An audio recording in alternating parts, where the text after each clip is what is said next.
मन्नू अपनी जेब से फूलों की माला निकालकर अपने पिता की तस्वीर पर चढ़ाने लगता है कि तभी छवि आकर उसका हाथ पकड़ लेती है। तेरा दिमाग खराब हो गया? वो पापा है तेरे। पापा है नहीं, पापा थे। तभी उनके दरवाजे पर दस्तक होती है। मन्नू जाकर दरवाजा खोल देता है। हाँ जी। सरपंच जी ने पंचायत रखवाई है और आपको भी बुलाया।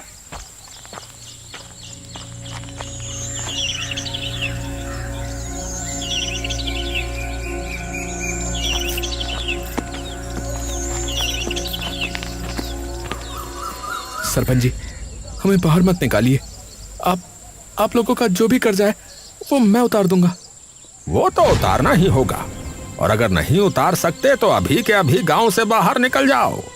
और गांव में तभी कदम रखना जब तुम्हारे पास हमारा कर्जा उतारने के पैसे आ जाएं। ऐसा मत कीजिए, हम दोनों कहाँ जाएंगे? उसका मुझे नहीं पता। इन लोगों के पास भी इतना पैसा नहीं था, लेकिन फिर भी उन्होंने तुम्हारे पति पर भरोसा करके उसे पैसे दिए, और बदले में उसने क्या किया है? उसने क्या किया? पैसे लेके भाग गया। तो अभी के अभी तुम भी गांव से बाहर निकल जाओ। मन्नू और छवि बिना कुछ कहे चुपचाप वहाँ से चले जाते हैं।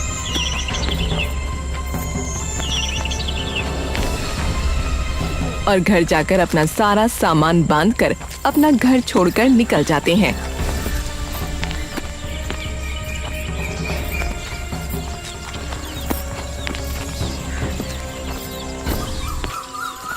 इतनी इज्जत करते थे गांव में लोग उनकी, और उन्हीं लोगों को धोखा देते हुए उन्हें जरा भी शर्म नहीं आई। 20 साल बिताए हैं मैंने उनके साथ, और मुझे पता है कि वो इस गांव के लोगों के साथ कभी ऐसा नहीं कर सकते, और उससे भी बड़ी बात, वो हमारे साथ कभी ऐसा नहीं कर सकते। अरे तो कहाँ है वो? कहाँ है वो? बताओ ना, जवाब दो ना माँ। छवि चुप हो जाती है। दोनों काफी देर तक यूं ही चलते जाते हैं। अब जाएंगे कहाँ? रात भी होने वाली है और भूख भी बहुत लगी है। एक काम करते हैं, जंगल जाकर कुछ खाने के लिए ढूंढते हैं। क्या पता वहाँ कुछ मिल जाए खाने को। सही कहा। छवि और मन्नू खाने की तलाश में चलते चलते जंगल की काफी गहराई में पहुंच जाते हैं, और देखते ही देखते अब दिन भी ढलने लगता है।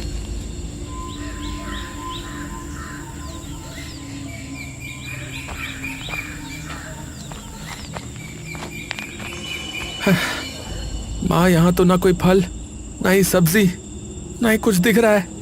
बेटा, लगता है हम जंगल की बहुत गहराई में पहुंच चुके हैं। अब तो मुझे डर भी लग रहा है। अरे चिंता मत करो माँ, मैं हूं ना। तभी अचानक पीछे से किसी की गूंजती हुई आवाज मन्नू और छवि के कानों में पड़ती है। कौन हो तुम दोनों? टिम्बा की ऐसी सख्त आवाज सुनकर मन्नू और छवि वहीं जम से जाते हैं। मैंने पूछा तुम दोनों कौन हो और यहाँ क्या कर रहे हो? मन्नू और छवि हिम्मत करके पीछे की ओर घूमते हैं, और जैसे ही वो पीछे मुड़ते हैं उन्हें दिखता है कि उनके सामने 2 लोग खड़े हैं जिनकी वेशभूषा एकदम अलग है। देखिए हम भूखे हैं, तो हम बस खाने की तलाश में यहाँ पहुँचे। तभी वो दोनों लोग एक दूसरे की ओर देखते हैं। अच्छा, आप लोग भूखे हो? जी, ये मेरी माँ है, और हम दोनों ने सुबह से कुछ नहीं खाया है। हम दोनों तो कब से जंगल में भटक रहे हैं, खाने की तलाश में। अच्छा, तो ऐसा बोलते ना, आइए हमारे साथ। ये सुनकर मन्नू और छवि के चेहरे पर कुछ शिकन सी आ जाती है। देखिए, आप लोग डरिए मत। हम लोग वेदा कबीले के लोग हैं। आपने हमारे वेदा कबीले का नाम वैसे भी सुना ही होगा, और भूखों को खाना खिलाना तो हमारे कबीले का सबसे बड़ा नियम है। तो आप बेझिझक हमारे साथ आ सकते हैं। टिम्बा मन्नू और छवि को अपने साथ घर ले जाता है। आप बैठिए, मैं कुछ देर में खाना तैयार कर देता हूँ। थोड़ी देर में ही टिम्बा खाना तैयार कर मन्नू और छवि के सामने परोस देता है। खाने की महक सूंघकर मन्नू और छवि की भूख 2 गुनी हो जाती है। वाह भाई वाह, महक तो बड़ी जबरदस्त आ रही है। अरे, आपने आज तक ऐसा खाना कभी खाया नहीं होगा। ये खाना हम अपने पूर्वजों के बनाए खास मसालों से बनाते हैं। मेरी सब्जी किस चीज की है? ये है बैंगन, और टमाटर की चटनी। छवि और मन्नू जैसे ही वो चटनी चखते हैं तभी उनकी जुबान झनझना उठती है। बैगन और टमाटर की चटनी, वो भी इतनी स्वादिष्ट। कैसे हो सकती भाई, कैसे हो सकती है? मैंने कहा था ना, और हमारे कबीले का आलू भात तो सबसे ज्यादा स्वादिष्ट है। मन्नू और छवि खुश होकर वो खाना खाने लगते हैं। थोड़ी देर बाद, वैसे आप लोग सुबह से भूखे घूम क्यों रहे हैं? और आपका घर कहाँ है? मन्नू और छवि दुख भरी नजरों से एक दूसरे की तरफ देखते हैं। क्या हुआ? माफ कीजिएगा अगर मैंने कुछ गलत पूछ लिया हो तो। नहीं, ऐसी कोई बात नहीं है, लेकिन हमारी कहानी काफी दुख भरी है। मतलब मैं कुछ समझा नहीं। दरअसल हम यहीं पास के एक गांव में रहते थे। मेरे पति राकेश कुमार की गांव में खूब इज्जत थी क्योंकि वो शिक्षक थे।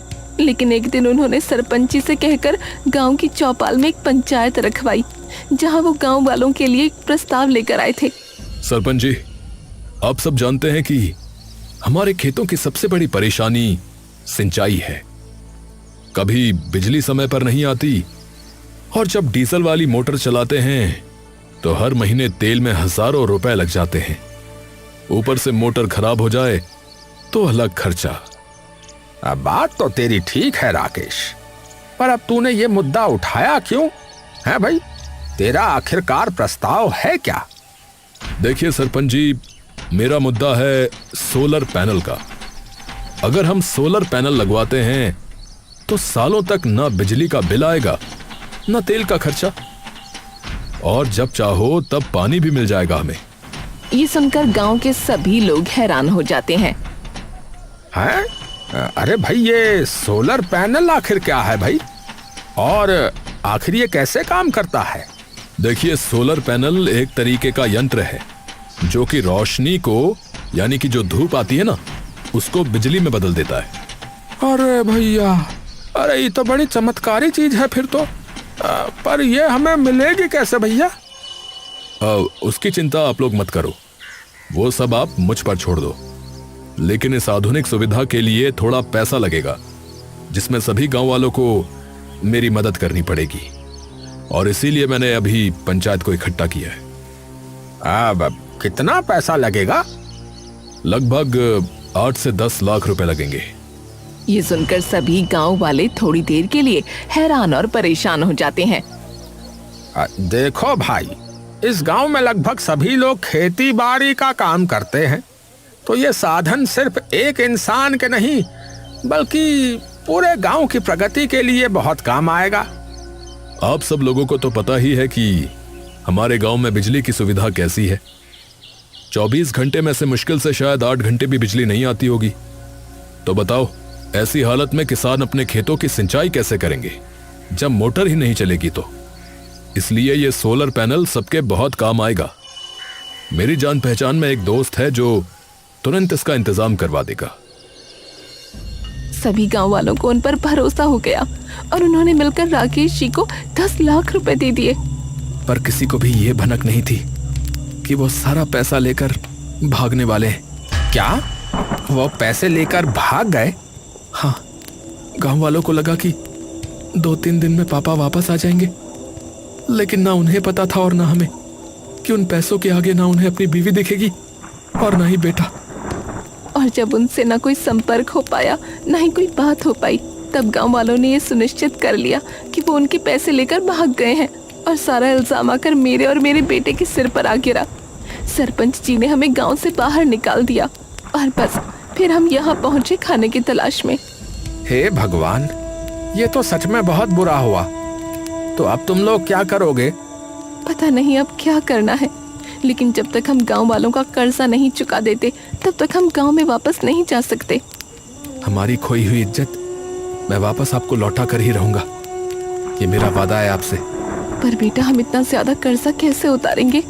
तभी मन्नू का ध्यान उन बर्तनों पर जाता है जिनमें उन्होंने खाना खाया था, और एकदम से उसकी आंखों में एक अजीब सी उमंग आ जाती है।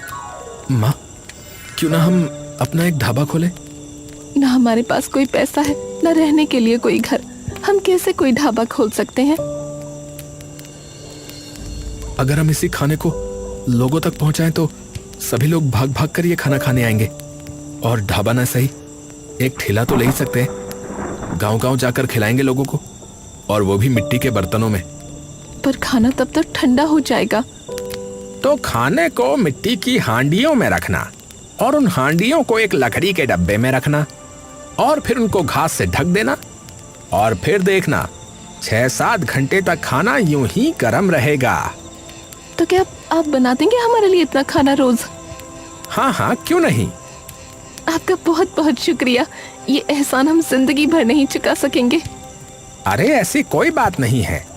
प्रेम और सेवा भाव तो हमेशा से हम कबीले वालों का मूल धर्म रहा है, और हमें तो जो भी मिलता है प्रकृति से मिलता है।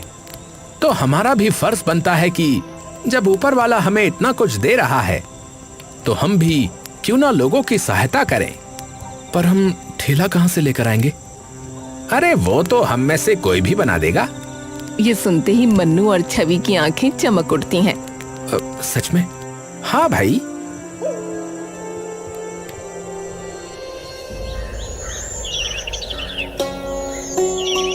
कुछ ही दिनों में टिम्बा उनके लिए ठेला बनाकर तैयार कर देता है।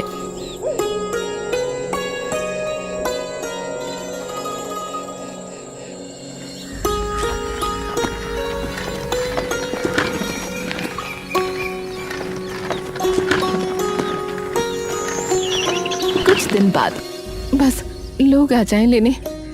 आ जाएंगे माँ, आप बिल्कुल चिंता मत करो। थोड़ी देर में दोनों गांव में पहुंच जाते हैं और काफी देर तक यूं ही अपनी रेड़ी लेकर इधर उधर घूमने लगते हैं। अरे ले लो केले की सब्जी, आलू भात, बैगन टमाटर की चटनी। अरे ले लो, अरे आओ आओ भैया, अरे अरे आइए आइए। तभी ये सुनते ही कुछ गांव वाले उनके पास आते हैं। अरे भाई, ये सब्जी तो पहली बार सुनी है, क्या है?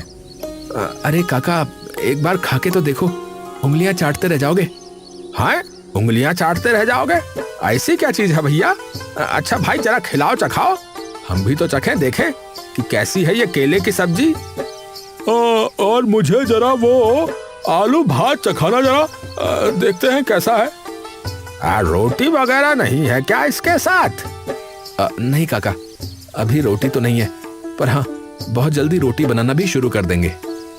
मन्नू उनके लिए आलू भात कटोरी में डालकर दे देता है।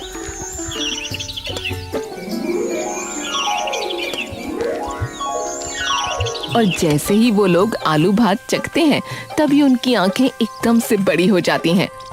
अरे भाई क्या जादू बना दिया। ये इतनी स्वादिष्ट सब्जी तो मैंने अपनी जिंदगी में नहीं खाई। अरे भाई वाह वाह, मजा ही आ गया भैया इस केले की सब्जी में से तो। आहा, ये तो बिना रोटी के भी खूब स्वादिष्ट लग रही है भैया। भाई मेरे घर के लिए भी बात देना भैया, जरा 4 कटोरी। मेरी भी भैया, मेरी भी। मन्नू उनकी सब्जियां मिट्टी की कटोरियों में डालकर उन्हें ऊपर से केले के पत्तों में बांध कर दे देता है।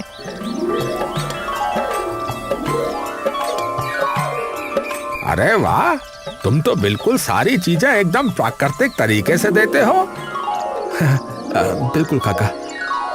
तो कैसा रहा पहला दिन? अब इतनी बिखरी तो नहीं हुई जितनी सोची थी, पर हाँ, आपके हाथों का बना खाना जिसने भी खाया वो उंगलियां चाटता रह गया। कोई बात नहीं बेटा, आज तो पहला दिन था ना, धीरे धीरे करके भगवान की दया से बढ़िया चल जाएगा काम।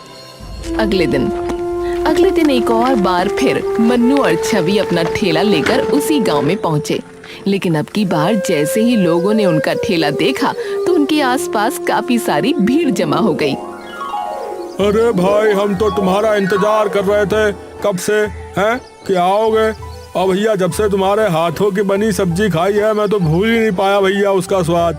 तो भाई ऐसा है कि मेरे लिए तो भैया आलू भात की पूरी हांडी कर दो भैया। हाँ। अरे बहन जी, आपके हाथों में तो जादू लगता है। मैं तो कल अपने पति पर गुस्सा हो गई कि इतनी से क्यों लाए, तो मेरी भी एक पूरी हांडी कर देना। हाँ, धन्यवाद बहन जी, पर मैंने ये नहीं बनाया, किसी और ने बनाया है। ये बेदा कबीले वालों का पुश्तैनी खाना है। अरे वाह! और देखते ही देखते यूं ही शाम होने से पहले पहले मन्नू और छवि के ठेले से सारा खाना खत्म हो जाता है।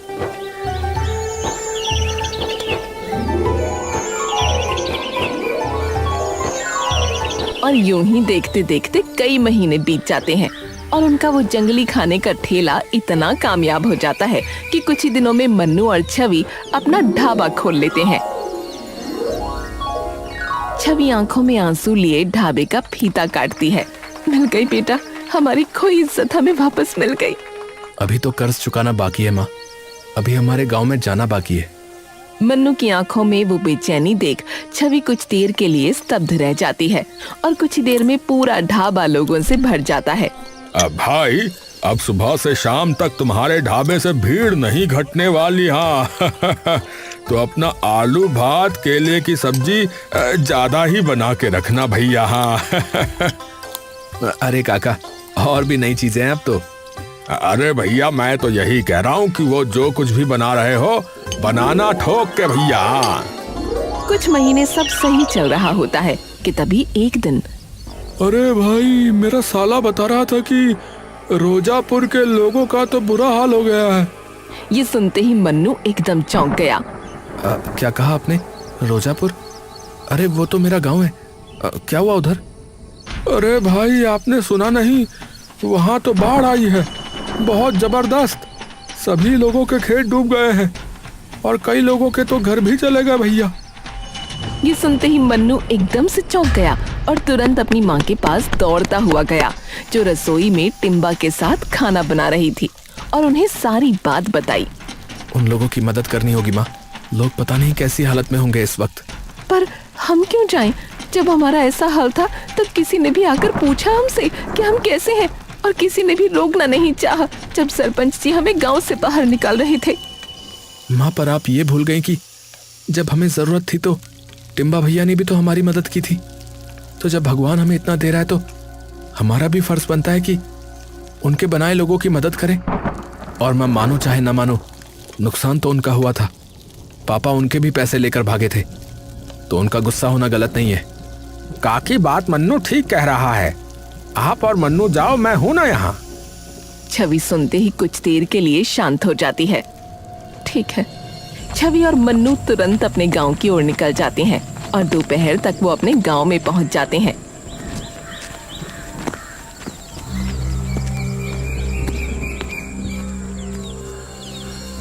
और जैसे ही वो दोनों वहां पहुंचकर अपने गांव का हाल देखते हैं तो दोनों कुछ देर के लिए एकदम स्तब्ध रह जाते हैं। गांव के चारों ओर शोक का माहौल होता है। गांव का हर खेत बाढ़ में डूब चुका होता है। सब लोग कहाँ हैं? शायद चौपाल में बैठे होंगे। मन्नू और छवि तुरंत चौपाल चले जाते हैं।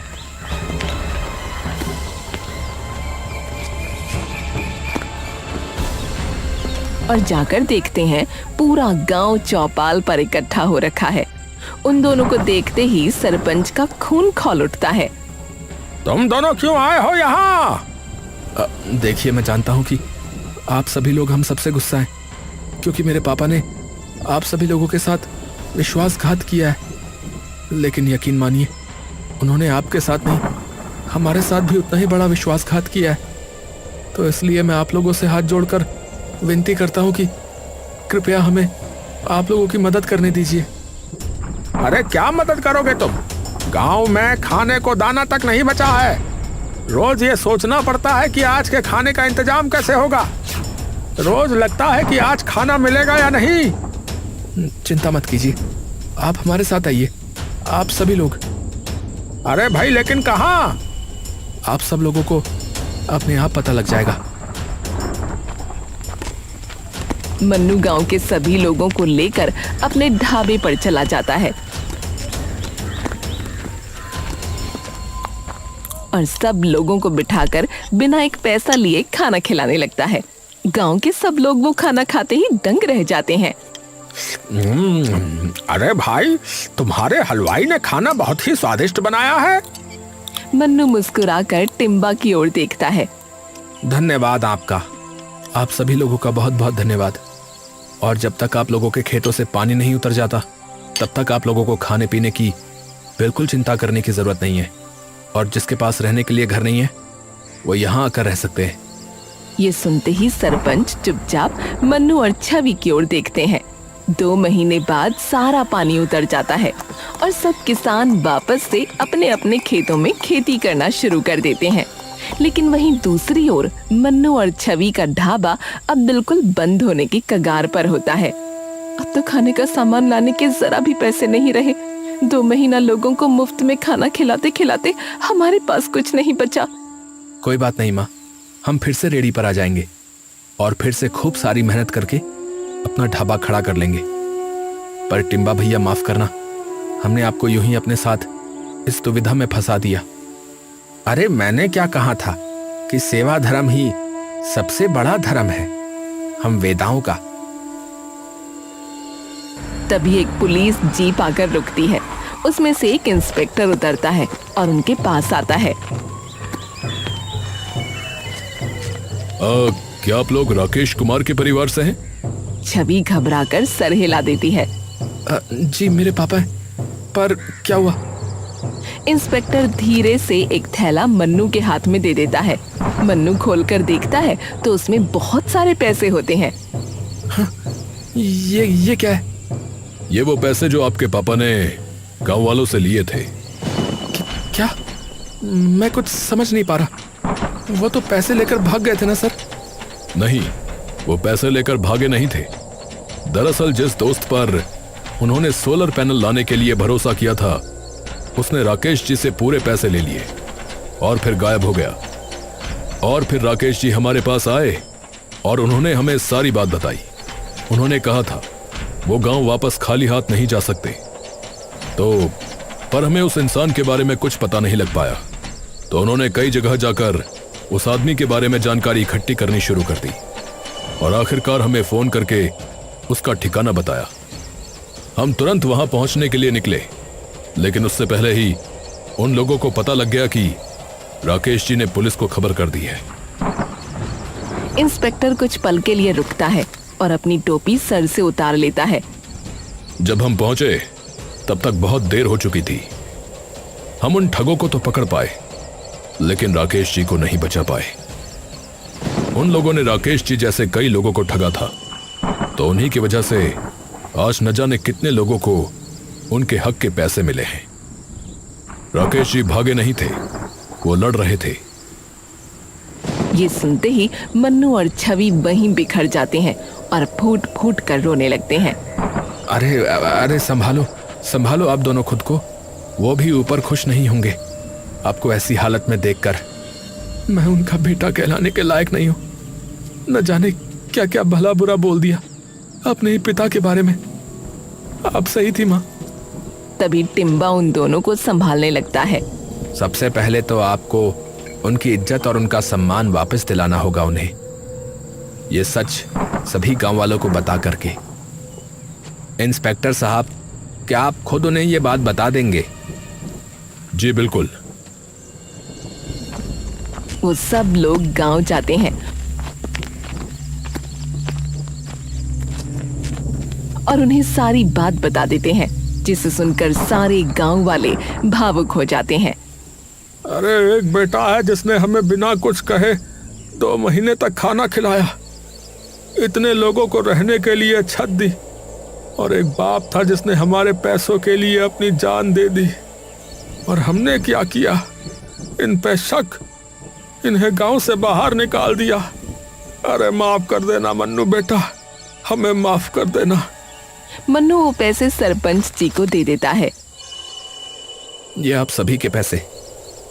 ये अब तेरे हैं बेटा, इससे तू अपना ढाबा खोल नया। मन्नू चौंक कर उन सभी लोगों को देखता है और छवि चुपचाप ऊपर आसमान की ओर देखने लगती है। हमें बचाने के लिए शुक्रिया, और मुझे अकेला छोड़ जाने के लिए मैं जिंदगी भर माफ नहीं करूंगी। आप चाहे मुझे ऊपर आने के बाद कितना ही मनाने की कोशिश करो। कुछ ही दिनों में मन्नू अपना ढाबा अपने गांव में फिर से खड़ा कर देता है। पर अब की बार ढाबे का नाम होता है राकेश ढाबा।